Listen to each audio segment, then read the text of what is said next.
everyone, it's Kerry back with you today. In my most recent video I was showing how I created these little button charms, and I've also been creating these little chipboard charms to go on the tags that I've been making for the 30-day tag challenge that Tracy Fox and Artie Mays are hosting over on Facebook.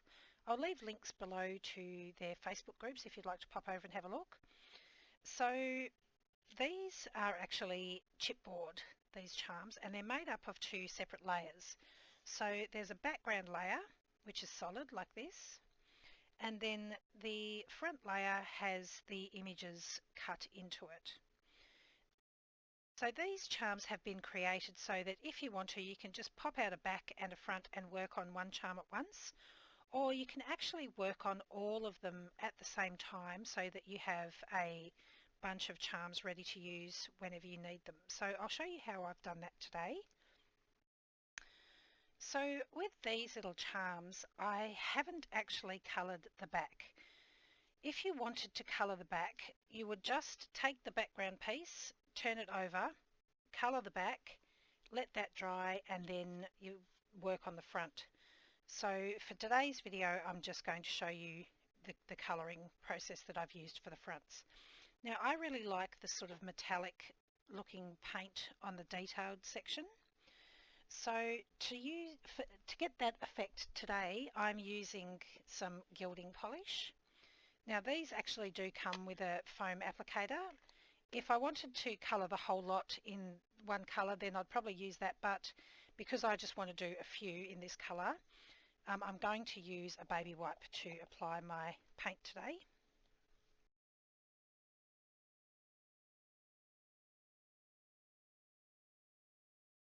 You don't have to be too fussy about the edges because they're going to be covered up by the top layer of the charm anyway.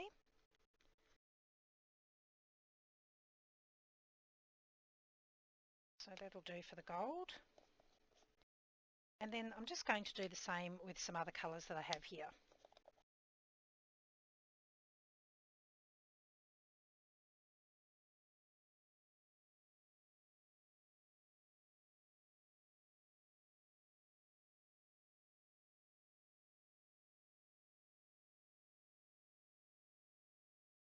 So now I have my backgrounds covered. I'm just going to set those aside to dry. This one I've added a little bit of variation by mixing the colours slightly, and this one is just plain colours. So whilst they're drying, we can work on the fronts of our little chipboard charms. Now I'm going to use Distress Oxide for this process, but again you could use paint or whatever you have to hand. My Distress Oxide pads are not brand new, they have been used quite a bit, so they're not super juicy. So I'm just going to use the pad directly on my chipboard at this stage, and I'm just wiping it across so that I'm getting some colour on each one of those charms.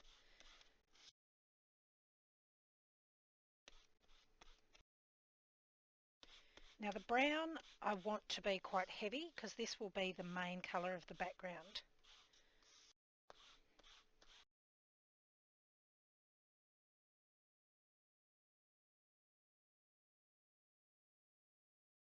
So I have most of those covered quite well, but you'll see there are still quite a few white or exposed pieces of the chipboard.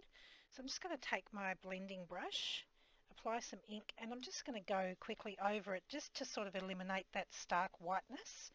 I don't mind that there's a bit of colour variation on the background.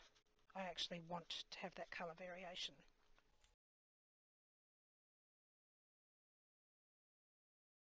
Okay, so once I've taken that real stark white look off all of the charms, I'm going to start going in with some other colours. So first colour I'm going to use is Rusty Hinge. And again, I'm just going to wipe it across the top, but this time I don't want to apply quite so much colour.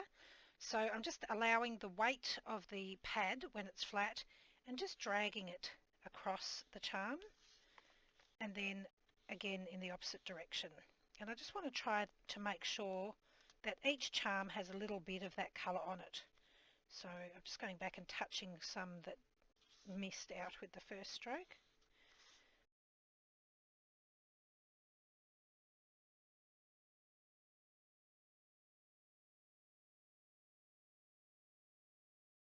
Okay, so they all seem to have a little bit of that orange on there now.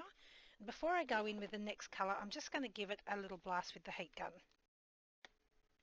Okay, next I'm going to go in with the Twisted Citron, and I'm going to do this a little bit differently. I'm just going to use the one edge of the ink pad and sort of press it down on an angle so that I'm only catching the edge of the ink pad, and I'm not going to drag it, I'm just sort of going to push it down so that I almost get like a little line from the edge of the ink pad on each one of those charms. And then I'm going to turn it around the other way and do the same thing. So I'm just getting the variation on each one of the charms. It's just got a little bit of the colour on there. Do the same over here.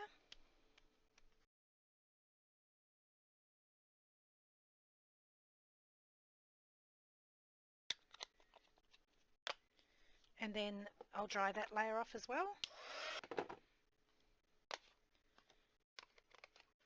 Next I'm going to come in with the carved pumpkin and do the same thing. So I just want to catch along the edge of the ink pad, giving it like a bit of a line impression. Just making sure each charm has just a little bit of the colour. Sort of got that look now. And again, just drying off. And then I'm going to go in with the peacock feathers and do the same thing again. So just catching along the edge of my ink pad.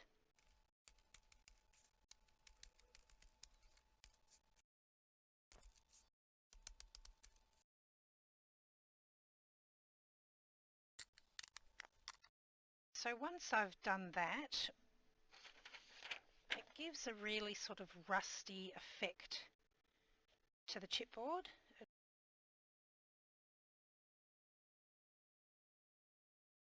almost looks like rusted metal now. And then I'll just dry that off as well. So now that I have the colour of the charms how I would like it, I just want to add a little bit more interest. So I'm going to use a stamp and some black archival ink. So I'm just going to stamp roughly. I don't really care whether it's straight, I don't care if it overlaps a bit, it's just to give interest to the background. And I just want to make sure that I have something on every charm.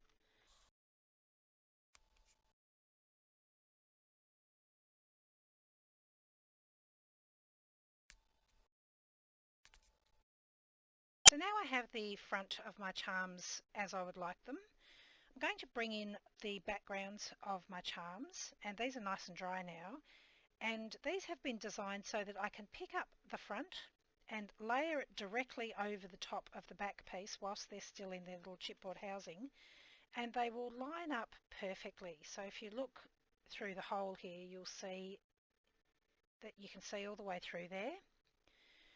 So now what I'm going to do is turn my front panel over. I'm going to take some glue, and I want a glue that's not going to ooze out everywhere, and I just want to add a small amount of glue. These are so tiny, they're not holding any weight or anything like that, so they don't need a large amount of glue.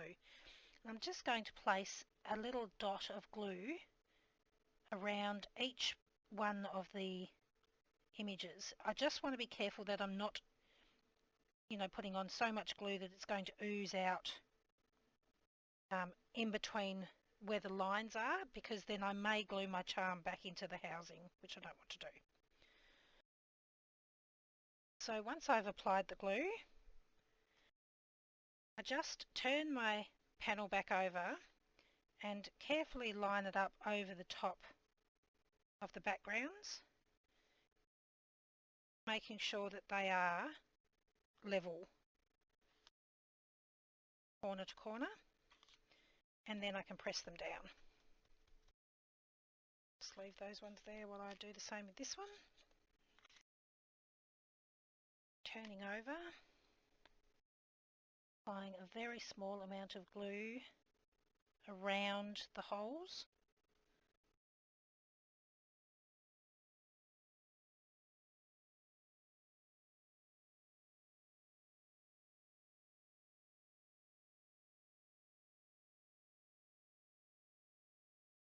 Laying it over the top of the background, then lining them up corner to corner, pressing down.